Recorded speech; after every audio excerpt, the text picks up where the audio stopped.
اعوذ باللہ من الشیطان الرجیم بسم اللہ الرحمن الرحیم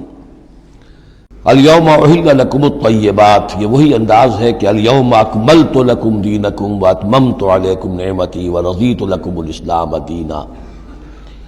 آج کے دن تمہارے لیے تمام پاکیزہ چیزاں حلال کر دی گئیں، یعنی اگر اس سے پہلے کوئی مختلف مذاہب میں، یہود کی شریعت میں حضرت یعقوب علیہ السلام کی بات پسند و ناپسند جو ذاتی تھی اس کی بنا پر کوئی رکاوٹیں ہو گئی تھیں، یا یہ کہ مشرکانہ جو اوہام تھے ان کی وجہ سے تمہارے ذہنوں میں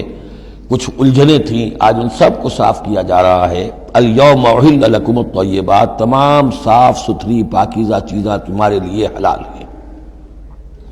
وطعام الذین اوتوا الکتاب حل لکم، اور ان لوگوں کا کھانا بھی کہ جنہیں کتاب دی گئی تھی تمہارے لیے حلال ہے۔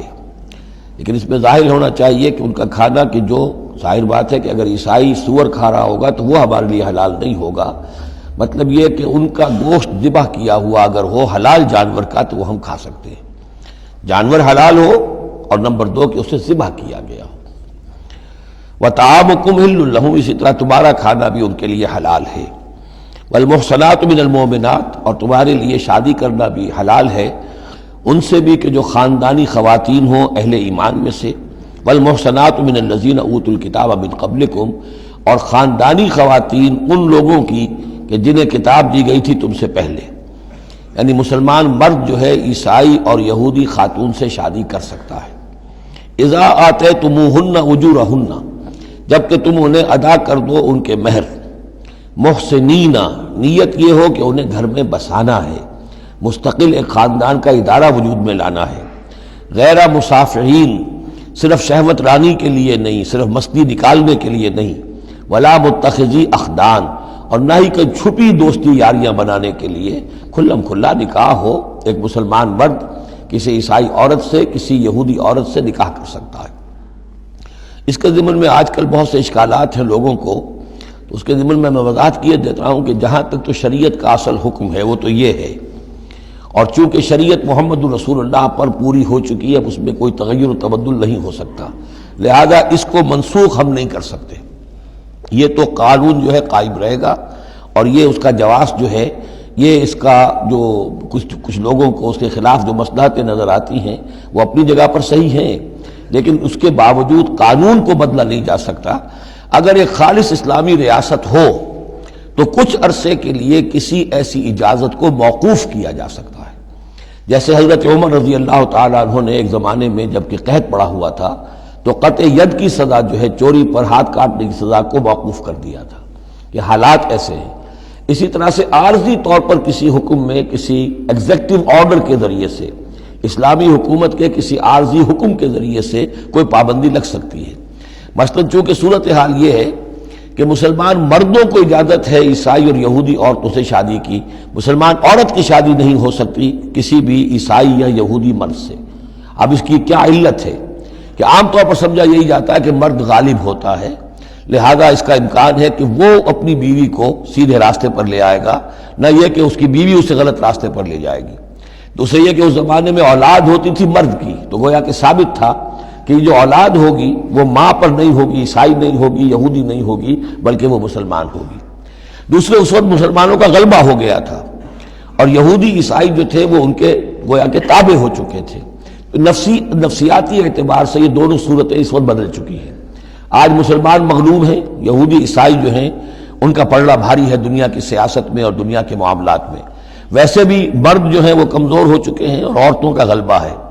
اس حوالے سے مناسب یہی ہے کہ یہ شادیاں نہ ہوں، لیکن حرام ان کو ہم نہیں کہہ سکتے۔ البتہ کوئی اگر اسلامی ریاست کہیں قائم ہو جائے تو پھر وہ وقتی طور پر، جب تک کہ حالات میں کوئی اور تبدیلی نہ ہو جائے، مصلحتوں کے پیش نظر اس اجازت کو عارضی طور پر منسوخ کر سکتی ہے۔ وَمَن يَكْفُرْ بِالْإِيمَانِ فَقَدْ حَبِطَ عَمَلُهُ، تو جس شخص نے ایمان کے ساتھ کفر کیا اس کے تمام اعمال حبط ہو گئے۔ اب اس میں اشارہ اہل کتاب کی طرف بھی ہو سکتا ہے کہ پہلے وہ صاحب ایمان تھے، جب تک محمد الرسول اللہ تشریف نہیں لائے، جو حضرت عیسیٰ کو مانتا تھا وہ مومن تھا، جو حضرت موسیٰ کو مانتا تھا مومن تھا، لیکن یہ کہ اب اگر وہ نہیں مان رہے تو گویا کہ وہ کفر کر رہے ہیں۔ اور دوسری یہ کہ کوئی شخص ایمان کا مدعی ہو کر ایسی حرکتیں کرے کہ جو کہ کافرانہ ہے،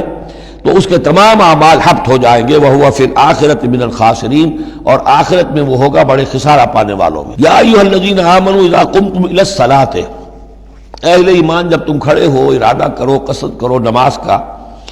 فاغسلوا وجوہکم وایدیکم الی المرافق، تو دھو لیا کرو اپنے چہرے بھی اور اپنے دونوں ہاتھ بھی کہنیوں تک، وامسحوا برؤوسکم، اور اپنے سروں پر مسح کر لیا کرو، وارجلکم، اور دھو لیا کرو اپنے پاؤں کو بھی الی الکعبین، ٹخنوں تک۔ یہ ارجلکم اور ارجلکم دونوں قرأتیں ہمارے ہاں بھی ہیں، مستند قرأتوں میں ہیں۔ اہل تشیع جو ہے ویسے اس کو مستقل ارجلکم پڑھتے ہیں، اور ان کے نزدیک یہ مسح کے ساتھ ہے، وامسحوا برؤوسکم وارجلکم، مسح کر لیا کرو اپنے سروں پر بھی اور پیروں پر بھی۔ لیکن یہ کہ ہمارے اہل سنت کے نزدیک یہ ارجلکم ہے، اور اس میں چونکہ الی الکعبین کا آ گیا اضافہ، اگر صرف مسح ہوتا تو اس میں کوئی حد بیان کرنے کی ضرورت نہیں تھی، لہذا الی الکعبین کے اضافے سے وہ بالکل اس کے مساوی ہو گیا ہے الی المرافق، جیسے ہاتھوں کو دھونا ہے کہنیوں تک، ایسے ہی پاؤں کو دھونا ہے ٹخنوں تک۔ وَإِن كُنتُمْ جُنُبًا فَاطَّهَّرُوا، اور اگر تم حالت جنابت میں ہو تو پھر تم اور زیادہ پاکی حاصل کرو، یعنی غسل کرو، پورے جسم کا غسل کرو۔ وَإِن كُنتُمْ مَرْضَىٰ أَوْ عَلَىٰ سَفَرٍ، اور اگر تم بیمار ہو یا سفر پر ہو، اور جاء أَحَدٌ مِّنكُم مِّنَ الْغَائِطِ، یا کوئی تم میں سے کسی نشیبی جگہ سے ہو کر آئے، عام طور پر قضاء حاجت کے لیے لوگ نشیبی جگہوں پر جاتے تھے، اور لامستم النساء، یا تم نے عورتوں سے مقاربت کی ہو، فلم تجدوا ماء، اور تم نہ پاؤ پانی، فتیمموا صعیدا طیبا، تو ارادہ کرو پاک مٹی کا، فامسحوا بوجوہکم وایدیکم منہ، تو اس سے اپنے چہروں اور ہاتھوں کو مل لو۔ ما یرید اللہ لیجعل علیکم من حرج، اللہ یہ نہیں چاہتا کہ تم پر کوئی تنگی کرے، پانی نہیں ہے تو مٹی سے، ولکن یرید لیطہرکم، لیکن یہ ضرور چاہتا ہے کہ وہ تمہیں پاک کرے، ولیتم نعمتہ علیکم، اور تم پر اپنی نعمت کا اتمام فرمائے، لعلکم تشکرون، تاکہ تم شکر کا حق ادا کر سکو۔ صدق اللہ العظیم۔